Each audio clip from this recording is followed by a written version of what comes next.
कई लोग कहते हैं श्राद्ध पक्ष में गाड़ी नहीं लेना चाहिए, कोई कहता है श्राद्ध पक्ष में सोना नहीं लेना चाहिए, कोई कहता है श्राद्ध पक्ष में ये कोई अच्छे कार्य नहीं करना चाहिए, मकान का सौदा मत करो, गाड़ी मत लो, ये मत करो, वो मत करो। शिव महापुराण की कथा कहती है पूर्वजों के इन 16 दिन में आप कुछ अच्छा भी करोगे ना तो ये पूर्वजों का आशीर्वाद ही मिलेगा, गलत नहीं है। वो तो लोगों ने पितरों को हुआ बना दिया, लोगों ने पितरों को भूत बना दिया, लोगों ने कह दिया ये पितर तो भूत हो गए, प्रेत हो गए ना। अभी कथा में आपने सुना था सबसे सुंदर लोक कौन सा बताया? जम के बोलो जरा। कौवा कैसा था? आर्यमा स्वामी भी सुंदर, कौवा भी सुंदर, पितर लोक में जितने पितर रहते हैं वो बड़े सुंदर रहते, बड़े सुंदर।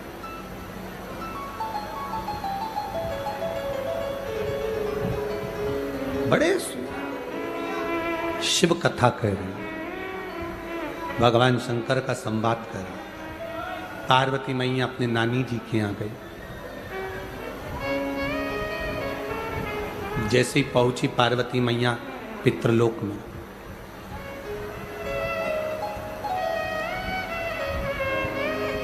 पितृलोक में पहुंचते से पार्वती जी ने क्या देखा कि वहां बहुत सारी कुसा रखी हुई। क्या रखी हुई है? कुसा। कुसा देखिए आप, डाब, कुशा। जब पितरों को जल दिया जाता है तो कुशा का बड़ा मूल महत्व होता है, बड़ा कुशा का बड़ी मूलता होती है। पार्वती जी ने देखा कि यहां कुशा रखी हुई है। भ्रम पैदा हुआ मां पार्वती के हृदय में, थोड़ा सा प्रश्न आया मां पार्वती के चित्त में, थोड़ा सा प्रश्न। पार्वती जी जैसे ही अंदर पहुंची, पहुंचते सी उन्होंने जो कुशा देखी, डाब देखी, और कुशा को देखकर मां पार्वती जी ने पूछ लिया पितरों से, नाना, ओ नाना जी। अब पितरों के देवता आर्यमा स्वामी बैठे थे तो उन्होंने शब्द सुना पार्वती जी का। शब्द सुनकर माता पार्वती जी के पास में आर्यमा स्वामी आए और पूछा, माता पार्वती आप क्यों आवाज लगा रही हो, क्या हुआ है? आप आवाज क्यों लगा रही हो, हुआ क्या? पार्वती जी ने कहा, मैं मेरे नाना के घर में आई हूं, पर इतना सारा कुशा रखा देखा है, डाब रखा देखा है, तो मैंने पूछा कि ये कुशा, ये डाब क्यों रखा? देखो, सनातन हिंदू धर्म में जो कुशा होती है, जो डाब होता है, साल भर अपने घर के अंदर कहीं ना कहीं इस कुशा को, इस डाब को संभाल कर रखना चाहिए। उसका कारण क्या बताया है? तो यहां पार्वती जी से स्वयं आर्यमा स्वामी कहते हैं, सुनो पार्वती माता, पितृलोक में ये जो ढाब है, पितृलोक में जो ये कुशा है, पितृलोक में ये कुशा जो रखी हुई तुम देख रही हो, इस कुशा का महत्व ये होता है कि जिस घर में, जिस घर के अंदर कुशा रखी होती है, उस घर पर पितरों की कृपा दृष्टि सदा बनी होती है। वहां दुख, तकलीफ, कष्ट नहीं आता। पर कुशा रखने का स्थान, 3 जगह कुशा रखने का स्थान दिया। कितनी जगह दिया? जम के बोलिए। 3 जगह पर कुशा रखने का स्थान दिया है। आप अपने ध्यान में रखिएगा। देव पितर जो शिव महापुराण की कथा चल रही है, इससे आपको सीखना है और जनमानस तक आपको ये चीजें रखना है, जिससे हमारा सनातन धर्म में ये बात मालूम पड़े कि कुशा का महत्व क्या है, कुशा कहाँ रखी जाती है और कुशा के जल से तर्पण क्यों दिया जाता है। ये बहुत समझने वाली बात है।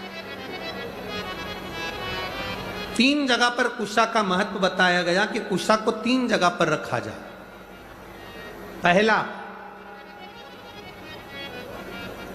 अपने घर के दरवाजे में जहां से अपन प्रवेश करते हैं, उस प्रवेश के द्वार के प्रवेश द्वार से कुछ दूरी पर कोई फोटो लगा हो, कोई चित्रपट लगा हो, कोई जगह हो ऐसी जहां तुम कुशा को अंदर प्रवेश करते समय कुछ दूरी पर उस कुशा को आप राइट भाग की ओर रख दो। घर में प्रवेश करते हैं, उस द्वार से कुछ दूरी पर डाब कुशा रख सकते।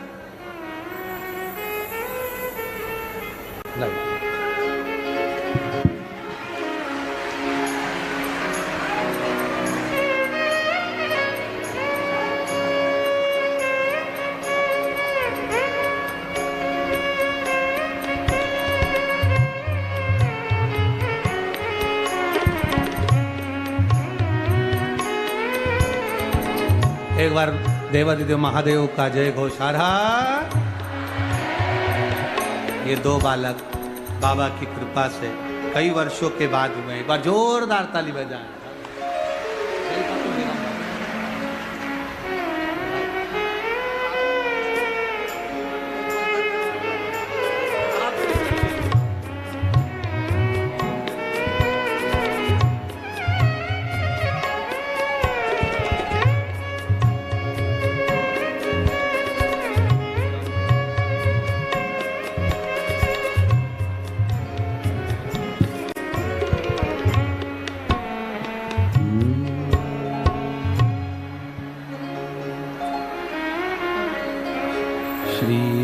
शिवाय नमस्तुभ्यं, श्री शिवाय नमस्तुभ्यं। खड़े नहीं होगे, इसको बोलने के समय पर बैठे बैठे आपको जाप करना है। बैठे बैठे, खड़े होकर नहीं।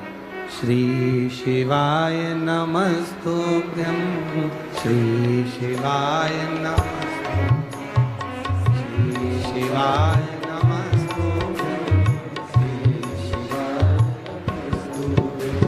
श्री शिवाय शिवाय नमस्तुभ्यं, श्री शिवाय नमस्तुभ्यं,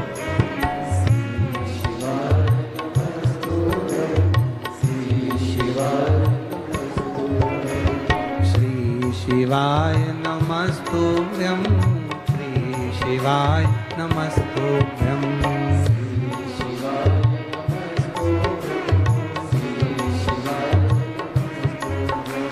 श्री शिवाय नमस्तुभ्यं, श्री शिवाय नमस्तुभ्यं,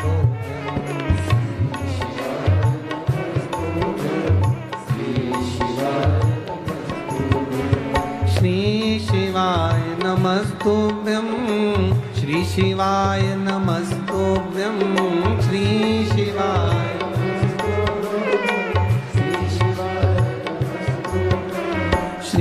शिवाय नमस्तुभ्यं, श्री शिवाय नमस्तुभ्यं, श्री शिवाय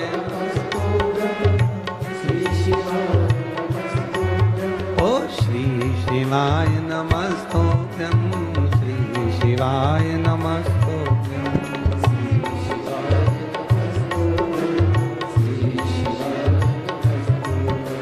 श्री शिवाय नमस्तुभ्यं, श्री शिवाय नमस्तुभ्यं,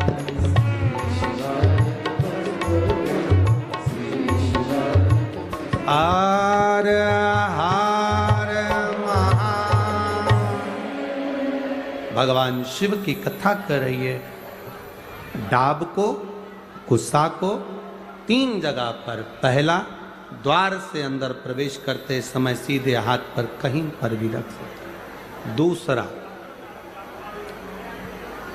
पूजन का जो स्थान हो, पूजन की जो जगह हो, वहाँ अगर कुशा नहीं रख सको तो कुशा का आसन जरूर रखो। अगर कुशा नहीं रख सकते तो कुशा का आसन जरूर। तीसरा, रसोई घर के अंदर जहाँ पर परिंदा हो, मटका हो, हंडा हो, उसके आसपास में कहीं थोड़ी भी जगह हो, एक छोटी सी भी कुसा अगर अपन ने रख रखी है तो घर में कभी भी बड़ी बीमारी प्रवेश नहीं कर सकती। एक कुसा भी अगर हमने रखी है, एक डाब भी हमने रखी है,